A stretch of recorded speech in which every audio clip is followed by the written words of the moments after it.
Hello, gamers, and welcome to Not Another Update, a weekly news podcast by NextPlay Australia, recapping and discussing the latest video game news of the week.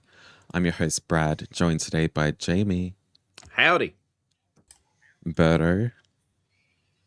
Hola. And Ben. Hi. How are you, boys? The Pretty squad good. is back. Fantastic. Despite Full tech squad issues, lineup. I arrived. You did, yes. You almost missed it, Jamie, but we're here. Now, before we get into it, don't forget to hit that like button and subscribe to keep up to date with our latest video content. Or if you're watching on Spotify or listening on Apple Podcasts, make sure to follow us so you get notified of every new episode. Everything you need is linked below. And with housekeeping out of the way, let's get into the show. All right, so our first news piece is actually a good feel-good story. We always speak about They negative. We only did bad news.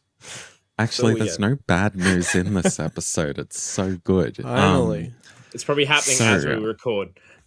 Yeah. Absolutely. Yeah, we'll talk about it next week. All right, so Aussie indie studio House of Untitled Goose Game fame has released their new game, Big Walk, which has launched with raving reviews. The game currently sits at a Metacritic score of 94 with 19 critic reviews, making it the highest rated game of the year so far.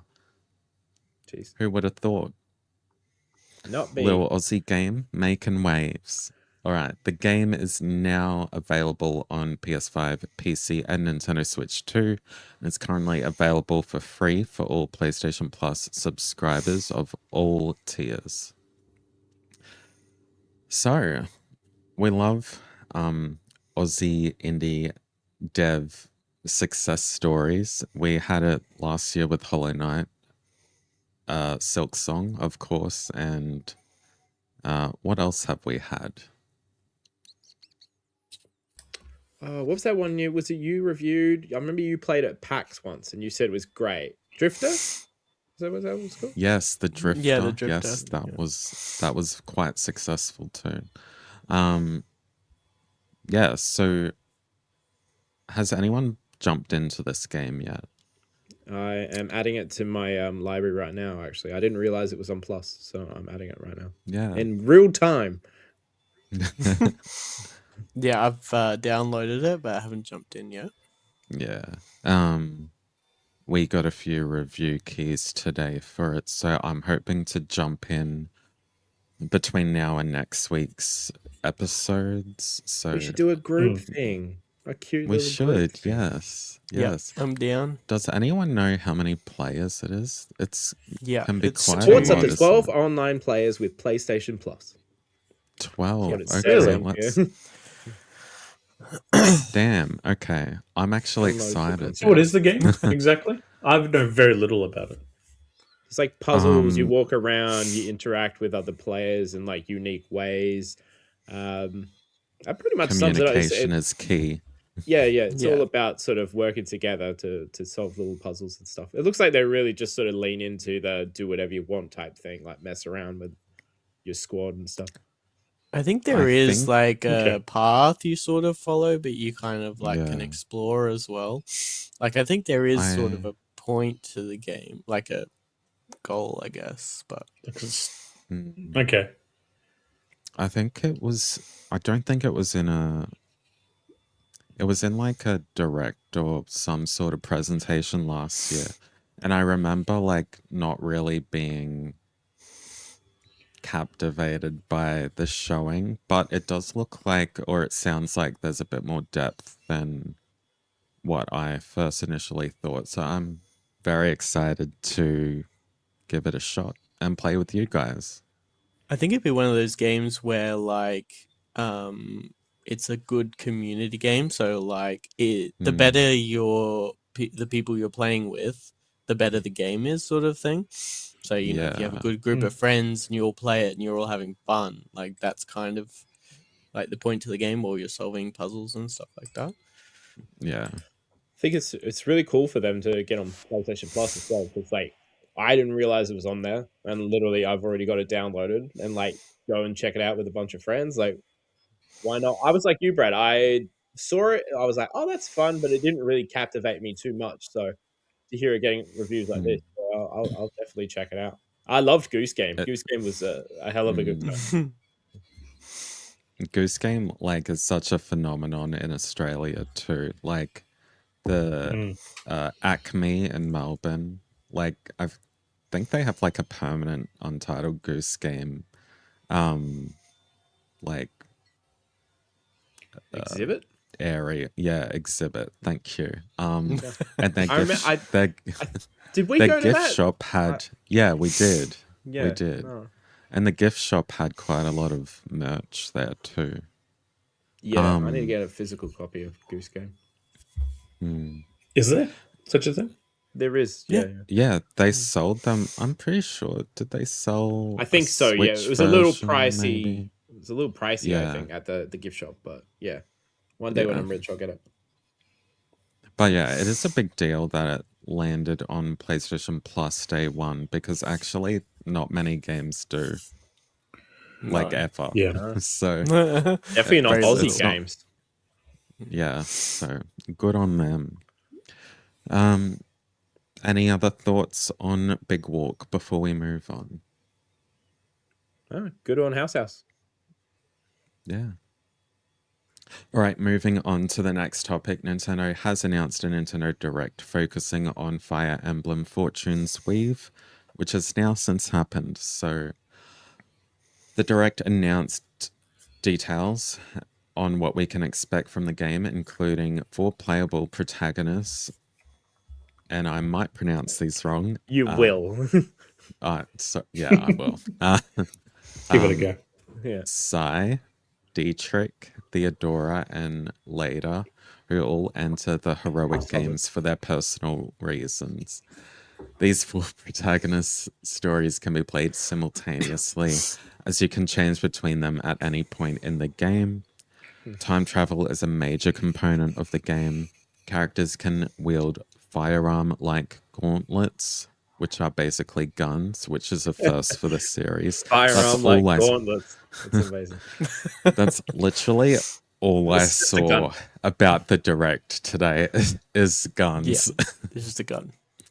The game has also been confirmed to tie in with Fire Emblem Three Houses. I don't know how heavily it ties in, but I'm pretty sure there's some characters from Three Houses that appear in Fortune's Weave. Fire Emblem Fortune's Weave comes out on September 17, 2026, so just a few weeks away. And that is exclusive for Switch too. Now, Jamie, you and I have never played a Fire Emblem game, so we don't have much to say. No, it's one of the series where I feel like I would love it. But it's just one of those ones that I've kept like, I have a few in my backlog, but I've just never got around to it. Not only for I've heard a lot of people say it's quite challenging, especially isn't it? Your party could die, right, and then that's it. Like they're gone Permanently. Yeah. Yeah. There is a setting for that.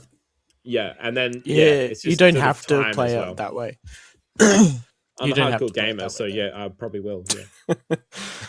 Yeah. You probably will. If there was trophies, yeah, you would. Oh yeah. Anyway, Berto, you like Fortune's Weave, and Ben, you've watched the Direct, so what are your thoughts on what we've seen so far?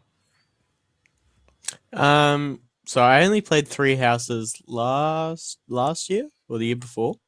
I played a couple of the early Fire Emblem games a long time ago. I can't really remember them, and I've wanted to get back into it since.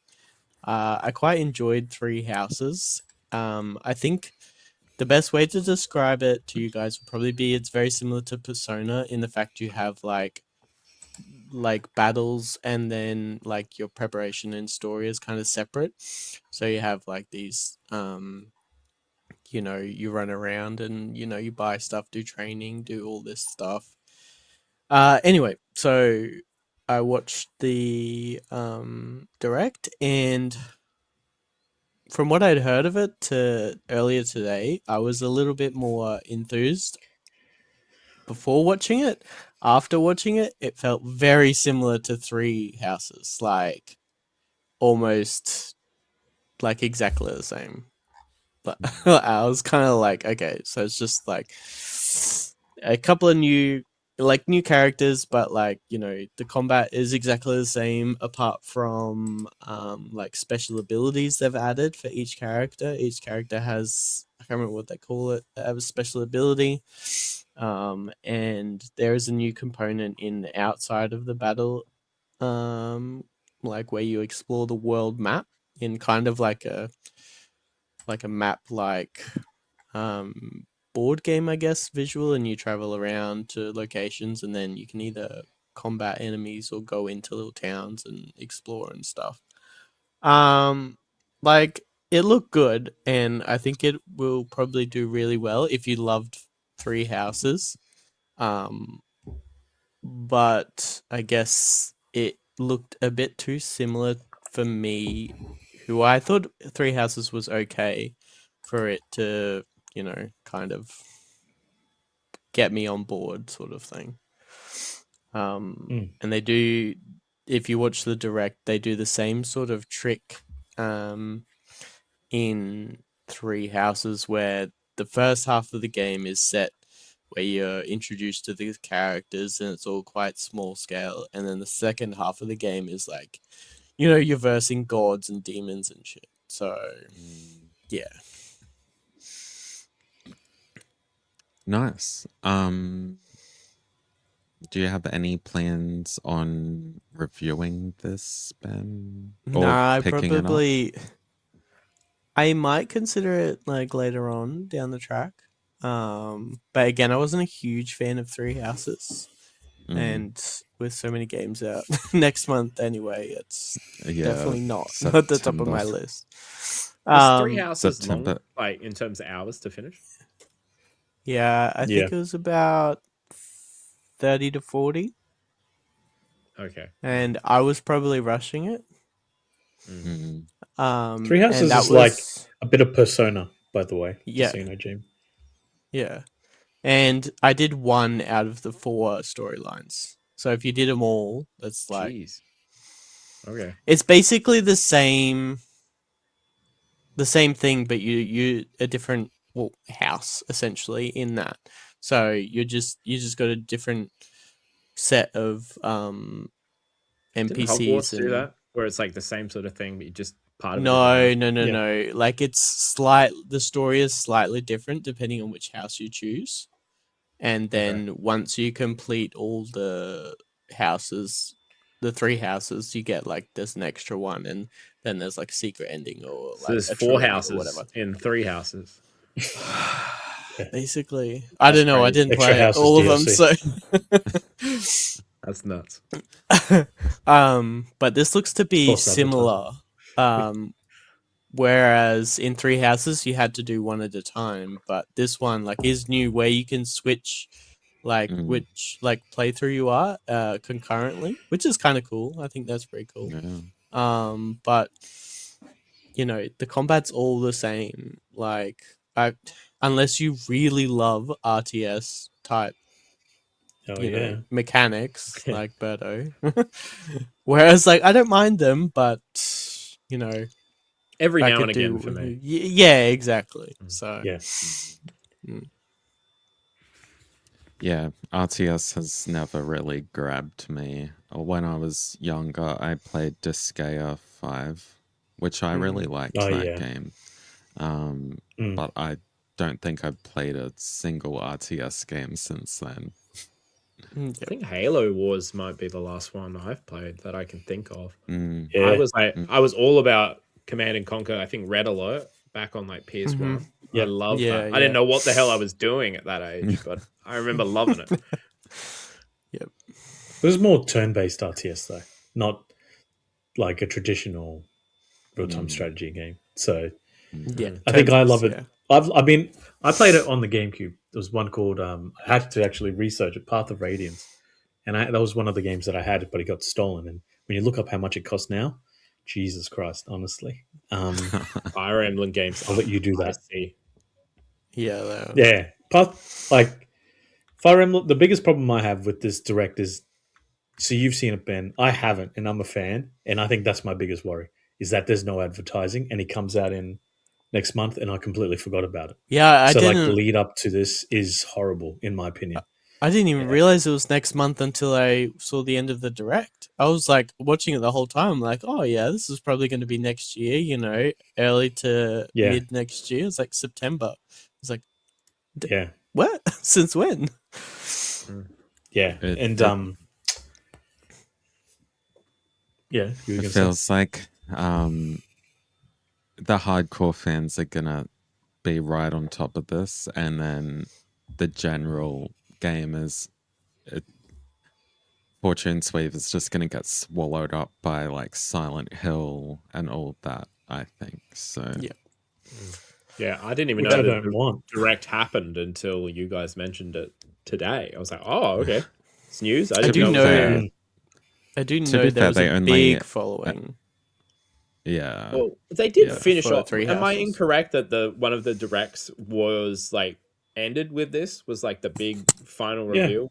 So there's a fan base there. Obviously, maybe the hardcore is enough for them, especially if they're not revolutionizing the combat or anything. So, but it wasn't like that. No. See, it wasn't big until Path of Radiance introduced it to like the Western, I guess, community rather than the Japanese ones, because there's heaps of Fire Emblems, so many it's ridiculous, and I have quite a few collector's editions of them, and the fact that I haven't bought this one collector's editions, but I had Fire Emblem Engage, I have Three Houses, I have the special edition of the re-release of the very first game with this really cool solid glass NES cartridge.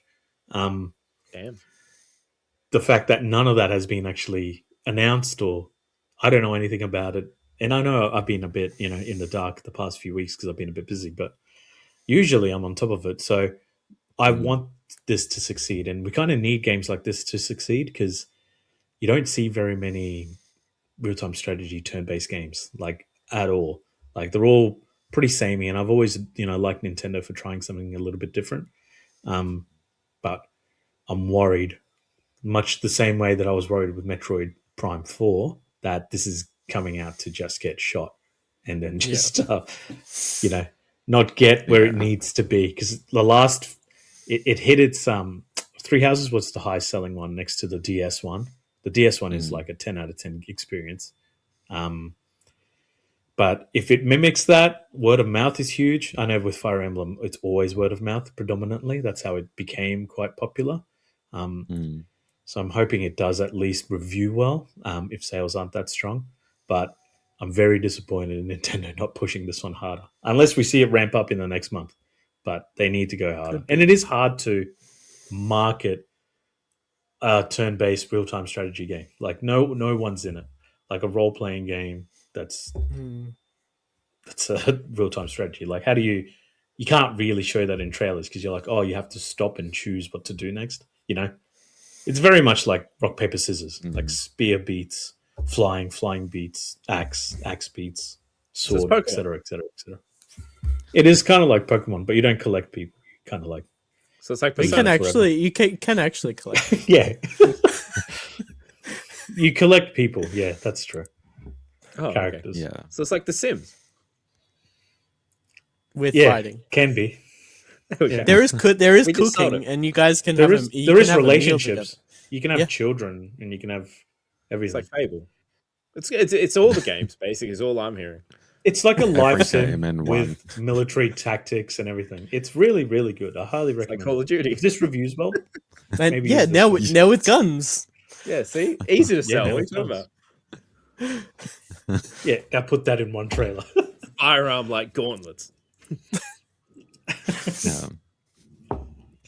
It's interesting you say that they need to ramp up the marketing, because I believe Which Sports Resort launches a week after, and then like they're gonna be and Ocarina's still coming out. There's still nothing on that. I was gonna say they're gonna ramp up heavy on Ocarina very soon, I think. You'd hope so. I don't even know if they'll wait till Fortune's Weave comes out before they hammer down on it. Just bury it straight away. That's it. Yeah, they've done everything they need to on Fire Emblem. On to the next one. Oh, well, we shall see how that unfolds. We all want Nintendo to succeed. They're the only good guys at the moment.